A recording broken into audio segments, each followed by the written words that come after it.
So yeah, similar to Nick and Peter, give holistic financial advice across the board, whether it be pensions, investments, savings, and very much the same as Nick and Peter as well. Is I think people are quite scared of coming to IFAs.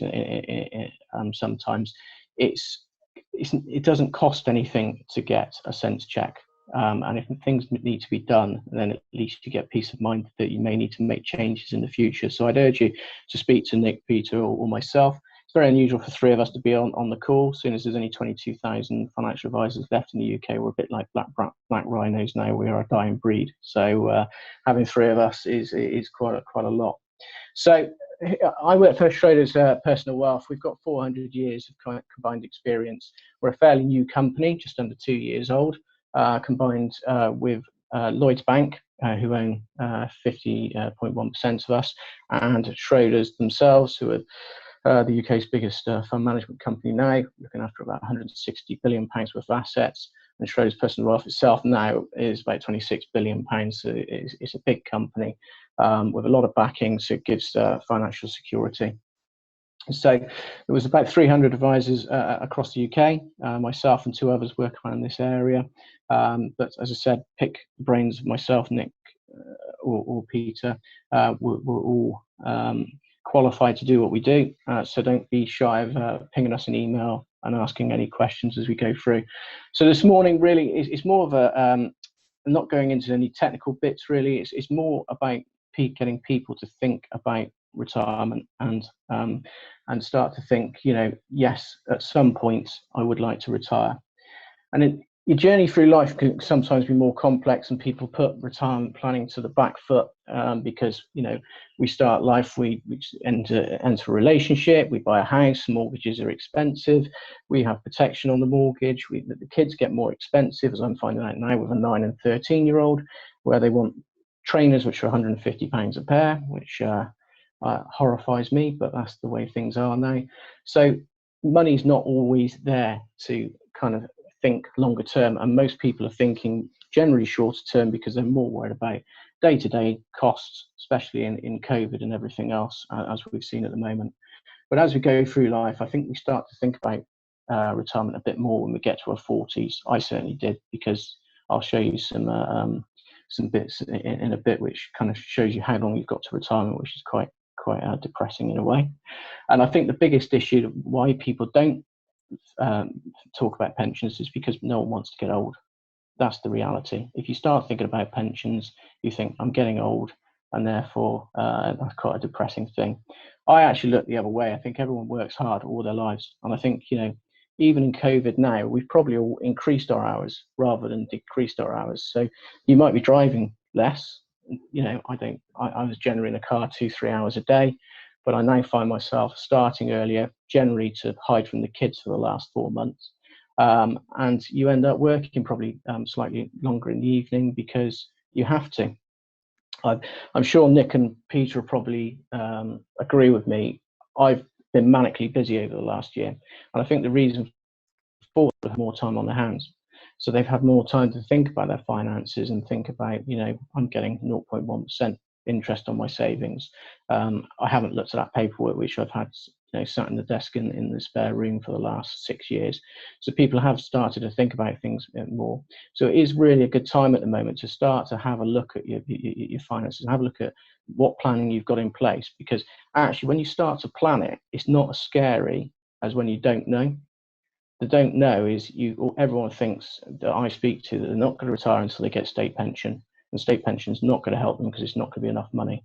Well, it may not be enough money, but it is a big block within the tools that you've got to start planning your retirement.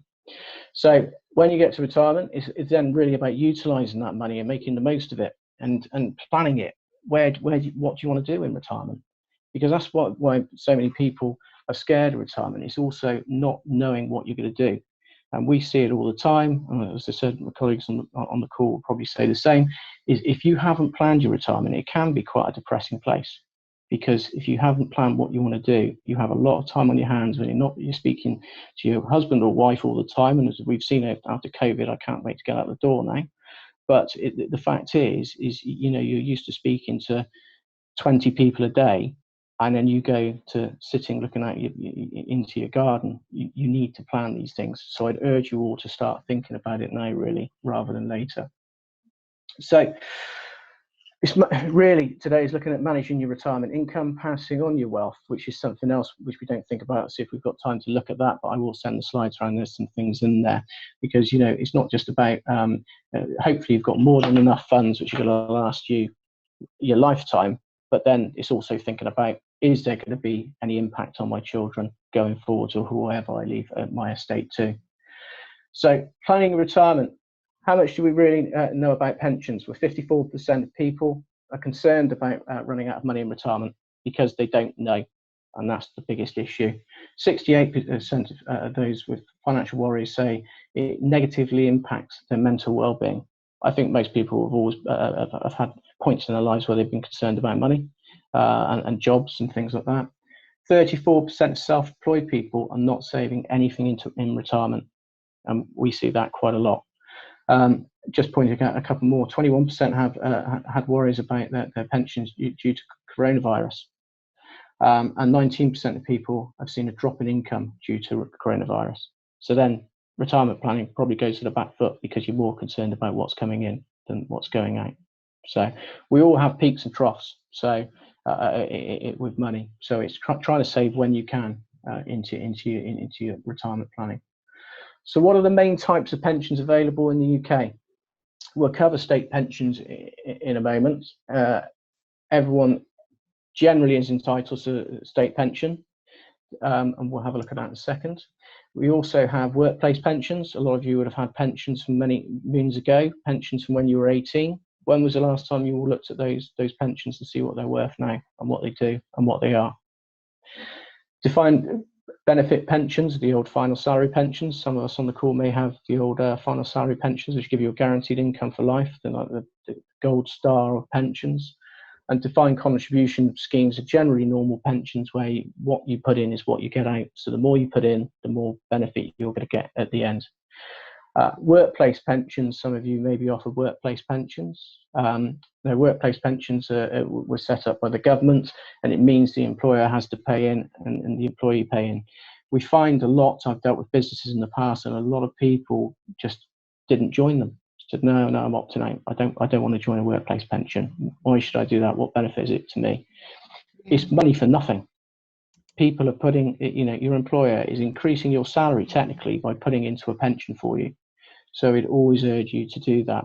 With workplace pensions as well, they're generally low cost. So the cost to you is minimal, and all of the kind of options are there for you, but they make all the major decisions for you. So you haven't got to look after it. You just got to plow in as much as you can and keep an eye on it, or get someone to look at it for you.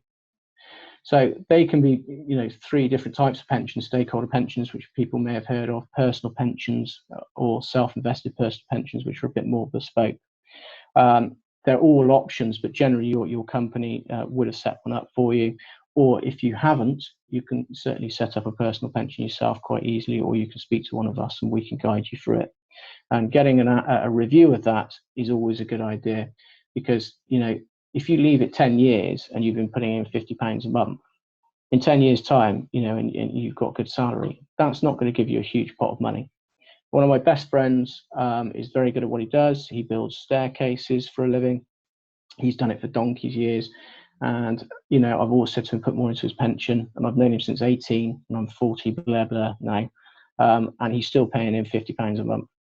So I can't help everyone. I could throttle him, but you can't help everyone. But it's, I think he's scared of it himself. He doesn't like getting old. He's getting grey now, and he doesn't like it. So, but that's part of life, unfortunately. So does anyone know what the state pension is going forward? How much you may get? No. Anyone know when they're going to get the state pension? Yep. Yep. And it keeps moving back. Yeah. What age do you think you'll get your... Sorry? Is it 65? Unfortunately, it's not for you, Sam, no. Isn't it? Mine's been put back to when I'm 67. Yes, yeah. In general terms, at the moment, 67, and it will go up. It talks of 68, and it will go up past there. And the Why main does it reason, go up, by the way? because people are living longer.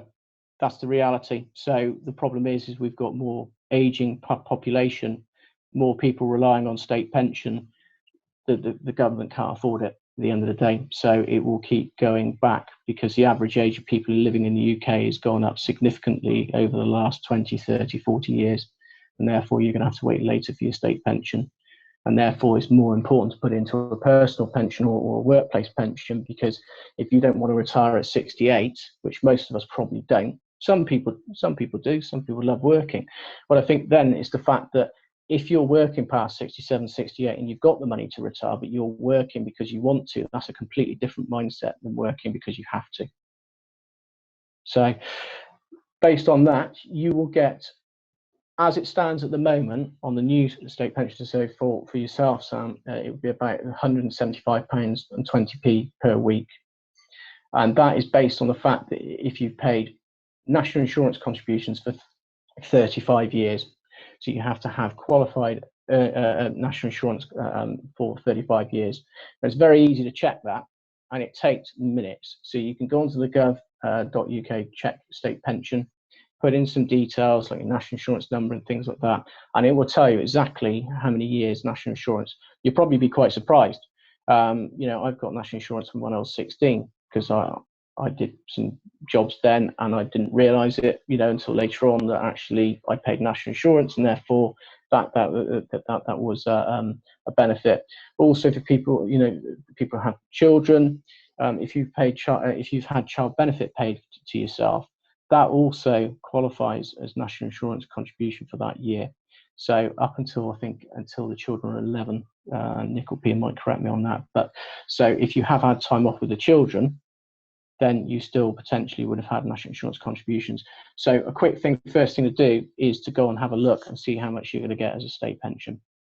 Because when you kind of look at it, if you're a couple, you're married, if you're getting £9,110, which does escalate, it does increase, it won't stay at that. So Sam, don't look too depressed, because that would be worth probably about 2p by the time you get to retirement, unfortunately.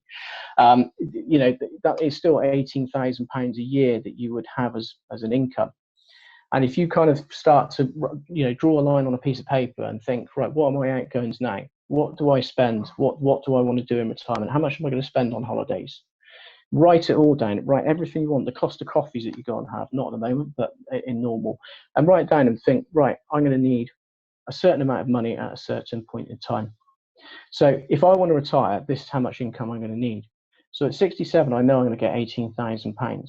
But I need, say, £25,000. I know at 67 onwards, till I get to my, under the soil, I'm going to need that amount of money from a pension or from other savings or from rental income or however you've done it. So it's worth doing that. And then if you think you want to retire earlier, then you're going to need some more money, which I'll cover in a second. So what goes into your pension pot? Your employer is obviously contributing. Generally, the minimum contribution from employer at the moment is 3%, depending on how it's set up, and you generally will pay 5% into your pension. So if you've got a workplace pension, if you haven't, then I would urge you to try and get a personal pension or look at your old pensions. You get tax relief on your pensions, which is why they're such a massive positive. Dependent on your tax status, if you're a basic rate taxpayer, you get 20% tax relief, or 40% tax relief, or potentially up to 45% tax relief. Now, if you think about it, you're making 20%, so you're making £20 on every £100 that goes into a pension. Where else are you going to make 20% at the moment? You're certainly not going to get it from a bank, unfortunately. Lottery, maybe, if you're lucky, but in reality, you're making money for nothing. Going into that pension, and that money is going in, and it is accruing, and it is growing for you over the longer term. So the investment growth is the key thing on that as well, because obviously if you just save that money into a bank account at 0.1%, inflation is going to eat into that money, and it's going to actually depreciate over the longer term, and that's why pensions are key for that as well. So when can you access your money? As we said, the state pension at the moment is 67. It's going to be potentially 68 and going up further than there. Just coming back on that. Sorry to interrupt, Lee. Yeah, of course. You say it's going up to 68. Just whisper quietly when it's going up to 68. Yeah. At the moment, it's 2028, so 2028, I believe, because what they're doing is they're putting up the age of when you can take a personal pension as well. So at the moment, you can take a personal pension at 55, but it is going up to 57 in 2028, and they generally is a decade between it. So if personal pensions go up, generally the state pension's going up, and there's normally a decade between it. So yes, it's going to go up. There's no, I've not heard much more about when it's going to go up next. They do generally give people a lot of time. You're part of the generation, unfortunately, got hit with, with it increasing from 65 to 66 to 67, which, there's a lot of people who are unhappy about that, and quite rightly so, because you kind of set your goals to 65 and then they kind of move the goalposts. So they do try and give people as much time as possible. But that's another reason that I kind of personally don't rely on the state pension and when I'm going to get it, because I don't know. I always think there will be a state pension, because that's a question we get asked a lot, because I think there'd be anarchy and it'd be like the purge in the UK if they suddenly got rid of state pension. But what it's going to look like in 5, 10, 15, 20 years time could be a lot different than it is now.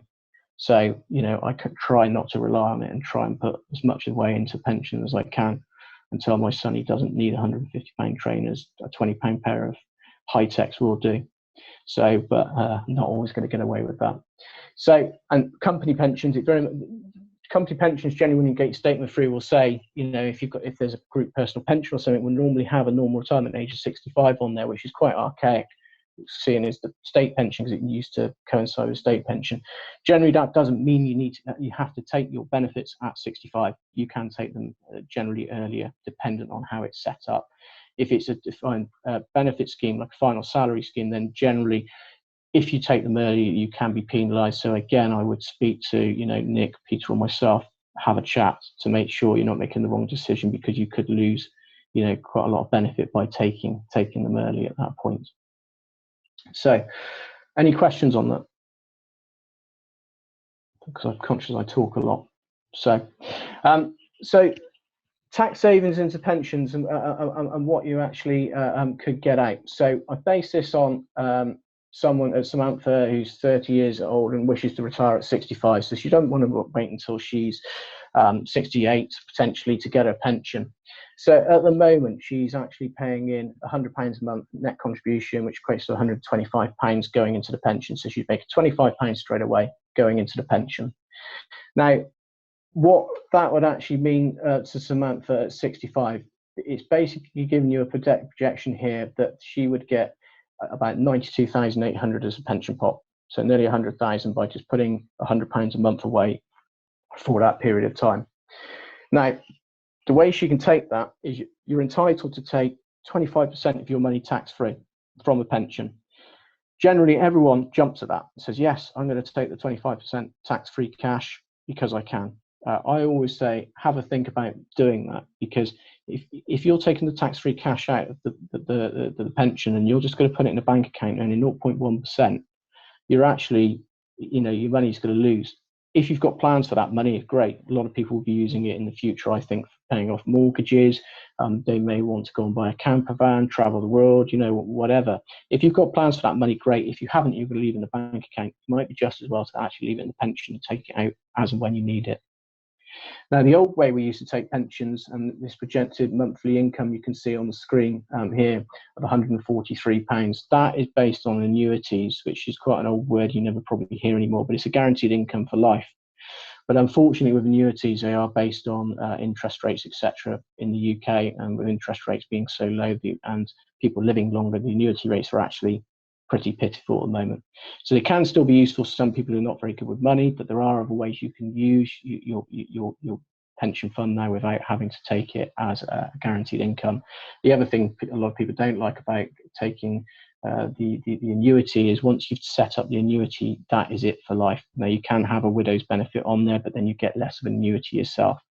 Whereas if you have the pension pot and you use it and utilize it in other ways, it can mean that you can be leaving the rest of it to your loved ones and it doesn't get lost. So, it's again worth getting financial advice around that when you get to start thinking about it. So, based on that, if Samantha actually increased her premiums by £100 a month, and put £200 a month in, she would get £50 a month tax relief. So £250 going in. Her pot would actually, in fact, then be worth about £186,000. So she could take tax-free cash of 46,000, which would be nice enough just about for a TR7 or a VW camper van of some sort, a nice one. Projected income again looks very low, £287, and that's why people, when they get their forecast, always say, well, was it worth putting into a pension? But actually, when you look at, you've got £186,000 there to do what you want with in retirement, and it's another part of your building block. So, by just increasing by that £100 a month, it can make a significant difference over the longer term. And it's never too late to start paying into the pension, because when you think about it, you're getting that tax relief anyway. So even if you started paying into the pension at 55, it's just a savings plan then, because if at 55 you start paying into the pension, you can actually release it very quickly if you want to, but you're getting 20% tax relief or 40% tax relief in the meantime. So it's definitely worth looking at. So looking at that and looking potentially at someone who might want to retire at 60, for example. Now, what we're finding a lot of the time now is people are retiring early, and when they kind of start planning it, because they're not panicking, what they do is they go and do some part-time work. I've got a lot of clients who just don't want to retire completely because, they're used to working 40, 50, 60 hours a week. Going from that to nothing is quite a big change in life. So they go and get, I've got one guy I know who's a millionaire, and he drives a white van, and he is happy as he's ever been. He loves it. He goes around chatting to everyone. It's just part of he enjoys talking to people. He doesn't need to do it. He does it because he wants to. But what it can do, not everyone's as fortunate at that. But what it can do is, if you went and done 2-3 days part-time work, then potentially, you could earn, say, £10,000 a year. It could then mean that if you wanted to retire early, you potentially could, because the average household in the UK couple at the moment need about £29,100 to live on quite comfortably in retirement, because hopefully by then the mortgage is gone. Hopefully the children are gone. But does anyone know what the average age of children leaving home is now? Just to depress you on a Thursday morning. Probably in his 30s, isn't it? Yeah, 36. 36. Average age, because what's happening now, our little cherubs who we look after, they then go off to university or whatever. They go to university, get their independence, come back, think, I'm going to go into rented accommodation because I'm independent and I can look after myself now. They then realise after a few years that they can't afford rent and to then get a mortgage because they can't save a deposit. So unless the bank of mum and dad, who hopefully you've saved into your pension, so tax-free cash can come in quite useful to get rid of the kids, they generally then move back home, so you have to get rid of the pool table in the spare room. They live at your house living off you while they save a deposit and then move back out. Or some just don't want to leave home because it's too comfortable. So I'd urge you to start changing locks and that once they go to university. So so the average age, 36. So, and that also can impact on how much you can put into your retirement planning. So, those times when there are, when you've got that extra cash, it's worth putting it in, because there is going to be peaks and troughs in everyone's income. Because when they go to university, it's going to cost you as well, because accommodation, you get the phone call, Dad, I can't afford to go out for a pint tonight. And you lovingly send them some money, and they take out the cash point, and you see them on the news next morning. But there's things in life that always will get in the way. But it's putting away what you can. It's one of the biggest things you're ever going to do. It's your time, and you need to plan it. It's the only time you're going to get in your life when you can do what you want. So I urge you to do more. So a couple who saved £200 a month each into a pension from age 30.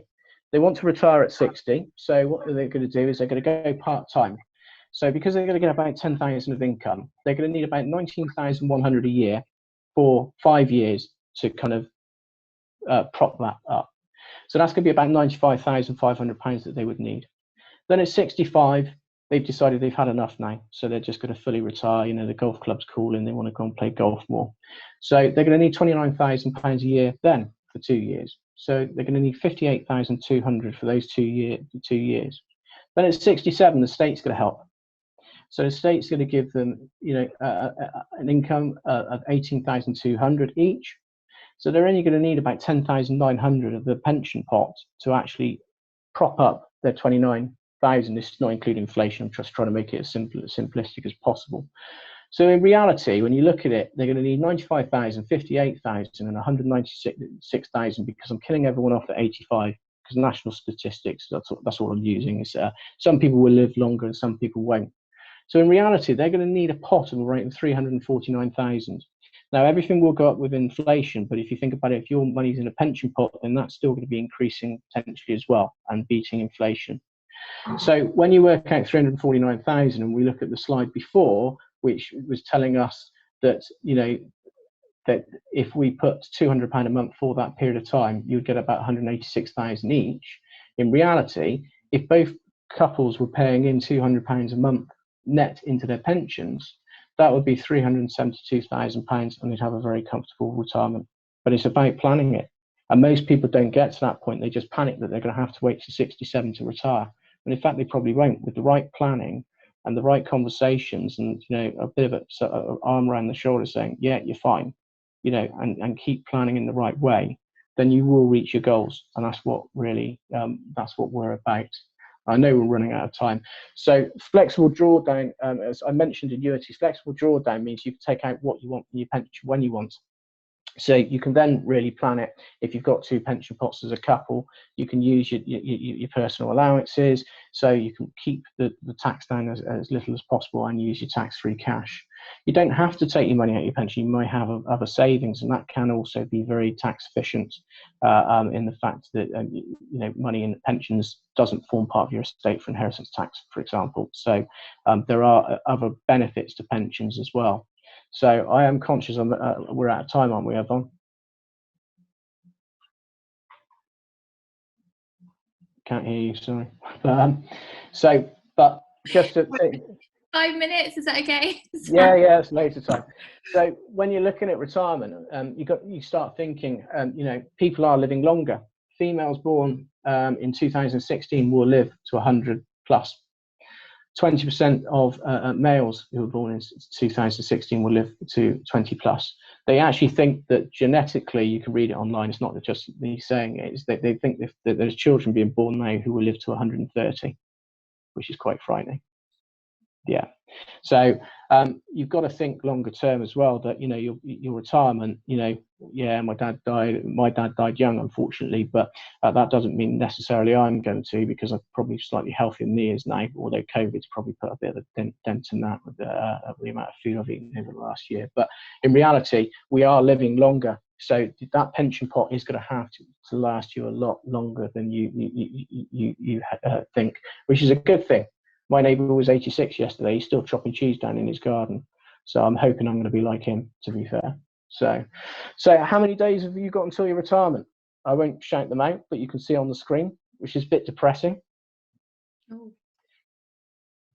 Yeah, when you look at it like that, it's time to start thinking about doing something sooner rather than later, because the sooner you do it, the less you've got to put in. The later you leave it, the more you're going to need to put aside for it. And hopefully people have other building blocks. People may have second properties which they rent out, which will give you rental income, which will help with those building blocks as well.